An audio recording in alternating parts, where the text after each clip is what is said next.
Oi pessoal, tudo bem?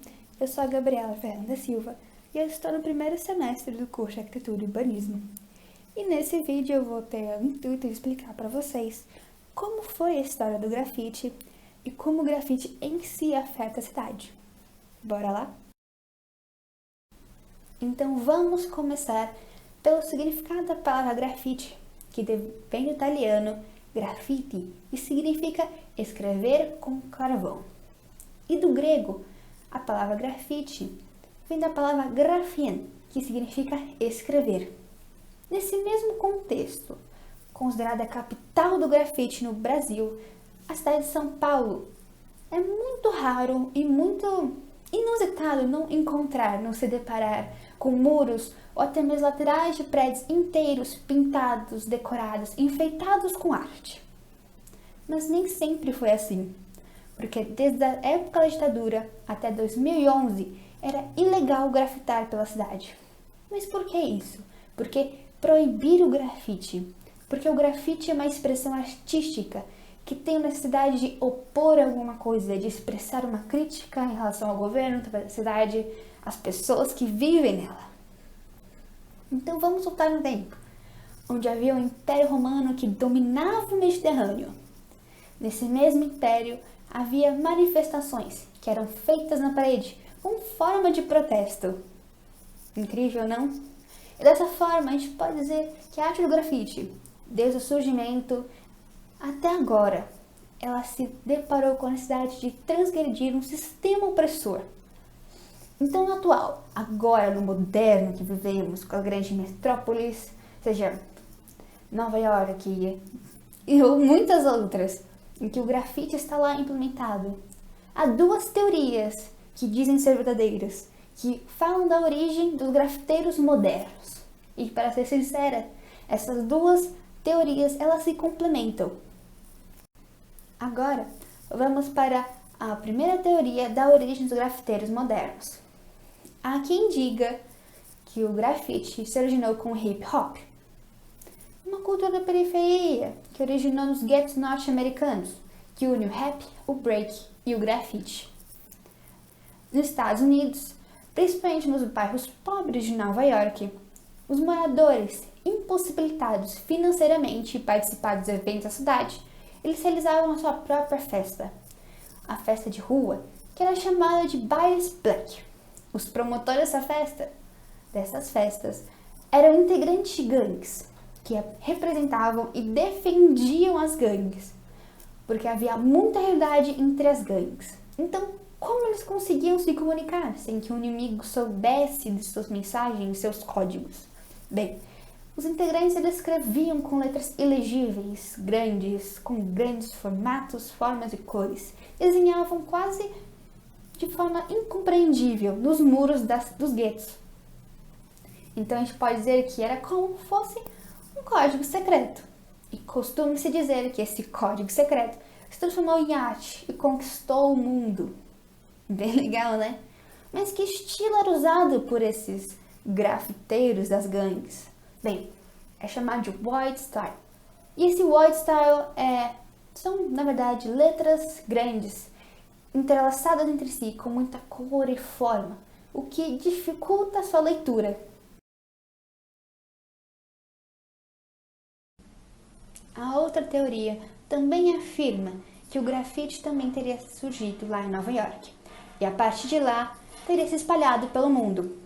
Desde o início, os artistas, os chamados writers, que em português significa escritores, eles fariam seu próprio desenho como forma de expressar que o território é seu, ou até mesmo chamar a atenção para problemas do governo ou questões sociais da realidade em que eles viviam. Esses desenhos, em sua maioria, eram feitos em trens, porque o maior interesse do grafiteiro era espalhar as suas ideias, suas críticas sociais para o maior número de pessoas possíveis. E podemos dizer que sem o trem, sem esse meio de transporte público, não seria possível. Ao mesmo tempo, outra possibilidade deles espalharem suas grandes ideias era escrever nos muros gigantes da cidade. Então, as teorias são unificadas quando dizemos que os grafiteiros e os escritores dos trens são os mesmos integrantes das gangues dos guetos de Nova York. Muito interessante, não é? Agora eu quero passar para você a opinião de uma artista que eu tive a grande oportunidade de conhecer, que ela teve a sua grande influência na história do grafite brasileiro. Essa artista chama Nina Pandolfo. Ela é conhecida mundialmente pelas suas obras e no mundo paulista ela é conhecida também pelo seu mural na Avenida 23 de Maio. E eu vou passar agora para vocês essa entrevista que eu pude fazer com a Nina. Lembrando que esse material que eu vou passar para vocês, essa entrevista, tem total consentimento dela de eu poder utilizá-lo nesse trabalho. Espero que vocês gostem dessa entrevista. Então, Nina, eu vou te perguntar o que na verdade a arte significou para você e continua significando, o que ela trouxe para sua vida, que você pode dizer que foi essencial para você continuar nessa jornada. A arte é que nem o meu marido fala, e eu falo também, é bem difícil separar o que é meu trabalho de mim, porque eu nasci junto com esses seres de olhos grandes e saltados, com cabeça enorme. Se você pega meus primeiros desenhos lá de criança, quando minhas irmãs, eu tinha 5 anos, minhas irmãs me ensinavam a desenhar, meus desenhos se transformavam, os números, na verdade elas estavam me ensinando a escrever números, eles se transformavam em personagens e eles tinham olhos grandes, não do jeito que é agora, claro, criança de 5 anos, e a cabeça grande. Então isso nasceu comigo. Então o que a arte significa para mim, significa a minha vida, significa a forma que eu consigo me expressar melhor, significa eu expressar o dom que Deus me deu, que eu vejo que assim, talvez técnicas todos podem ter, mas a criatividade é um dom mesmo, sabe? O dom de criar algo é um dom.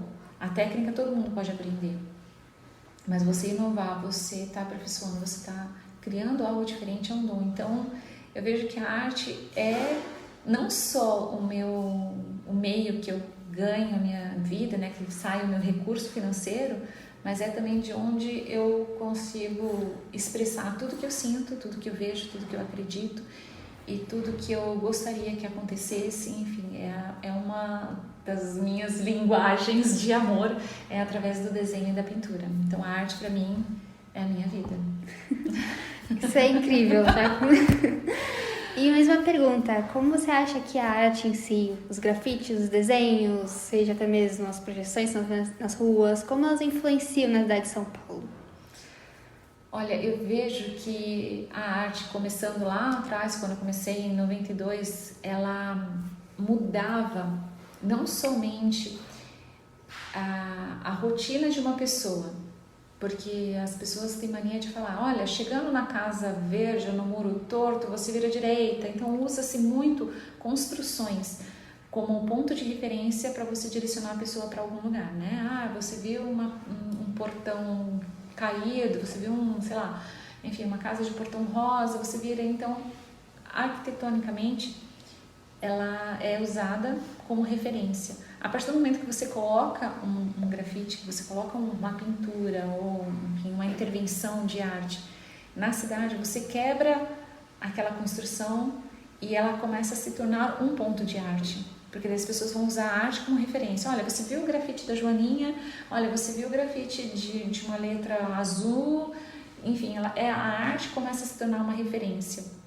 Não que a arquitetura deixa de ser uma arte, mas a pintura em si, ela toma o espaço e ela transforma o espaço em outra coisa, né? Em pontos de terreno baldio, a arte ela ocupa um espaço que ela traz vida para aquele lugar, já deixa de ser um terreno baldio e se transforma num lugar com vida, com história, com alguma coisa para contar ali, dependendo do que foi pintado. Então o grafite, ele traz não só o grafite, né, toda a arte que está na rua, né, toda a intervenção na rua, ela tem esse poder de transformar. Eu, por exemplo, se eu acho uma caixa aqueles cestos de lixo grande ou aqueles blocos de concreto que é para interditar a rua, eu gosto de transformar ele em um animal, em um bicho, em um inseto, em alguma coisa assim. Então tem esse poder de transformação, você deixa de ver apenas a arquitetura ou a construção como ela é e transforma ela em algo diferente. Às vezes em algo em movimento, como no castelo, você vê muito mais o movimento do que apenas a construção. E em alguns casos, se bem estudado, bem trabalhado, a arte, né, essa intervenção urbana, ela tem o poder de realçar ainda mais a construção daquele lugar. Como tem alguns artistas que usam árvores e fazem, né, que estão acima do muro, daí faz a cabeça embaixo, então eles realçam ainda mais aquela árvore que está ali. Então ela tem a intervenção urbana, ela tem essas duas ferramentas. Ou ela vai transformar em algo que você vai deixar de ver a cidade como uma cidade, a construção como uma construção, ou ela vai realçar ainda mais. Mas eu vejo principalmente que você consegue ver o nível de controle dos governos sobre uma cidade através da quantidade de grafite. Uma cidade com muito grafite, muita intervenção urbana, não só grafite, qualquer tipo de intervenção urbana, você tem menos poder, menos controle dos governos do que quando você tem uma cidade muito mais limpa. Aí você tem muito mais controle do governo. Eu não falo controle sobre o grafite, eu falo controle sobre a cidade. Quanto mais grafite, quanto mais intervenções, quanto mais pichação, enfim, tudo quanto é tipo de intervenção urbana, parece que você tem mais violência, menos estudo, sabe, mais caos. E quanto mais controle, né, menos intervenção urbana, parece que você tem regras muito funcionais, sabe, menos assalto, mais estudo, mais pontualidade, mais tudo. Então parece ser mais organizado. Eu vejo muito isso comparando não só São Paulo, porque tem cidades fora de São Paulo que são caóticas, e não tem tanto grafite, mas comparando São Paulo com outras grandes cidades fora do Brasil. Então, quanto mais intervenção nas ruas, né, intervenção urbana, mais caótico é a cidade. Não sei se eu expliquei. Não, explicou perfeitamente. É o que a gente vê diariamente no cotidiano. Vemos expressões que as pessoas tentam dizer para o povo, para os governantes. E uma última pergunta para terminar. Eu gostaria de perguntar o que você acha sobre essa divisão entre o grafiteiro, o muralista, até mesmo que nós chamamos de pichadores na cidade de São Paulo, e os artistas. Bom, eu acho que as pessoas gostam de rotular tudo, né? Elas gostam de ter rótulos e elas gostam de segmentar tudo. Eu vejo isso não só no Brasil, mas no mundo. É tudo muito segmentado. Hoje você tem por exemplo, as feministas. Aí você tem as feministas brancas, as feministas negras, as feministas sei lá o quê, e assim vai segmentando tudo. Então parece que as pessoas estão se tornando cada vez mais individualistas. Eu vou olhar o meu, você que olha o seu. Então parece que, de vez de colocar tudo como um título só, seja intervenção urbana, seja grafite, seja o que for, mas de vez de colocar um único título para tudo, vamos segmentar. Vamos ter o artista de lambi-lambi, vamos ter o street art, que é tudo a mesma coisa, vamos ter o grafite, e vamos ter o muralista, vamos ter, sabe, tipo, por quê? Porque usam técnicas diferentes, mas qual é o objetivo? O objetivo não é o mesmo, o foco não é o mesmo.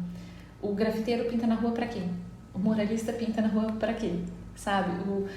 O street art tá colocando lambi-lambi na rua para quê? Qual é o objetivo? Se o objetivo é o mesmo, para que segmentar e não tornar uma classe mais unida, mais forte e ter um único título? Assim como, por exemplo, as feministas, por que não ter um único título e se tornar um grupo muito mais forte e depois lutar pelas coisas que tudo faz parte do movimento, mas lutar pelos objetivos que vêm como subtítulos, sabe? Então, eu acho isso, as pessoas estão se tornando individualistas.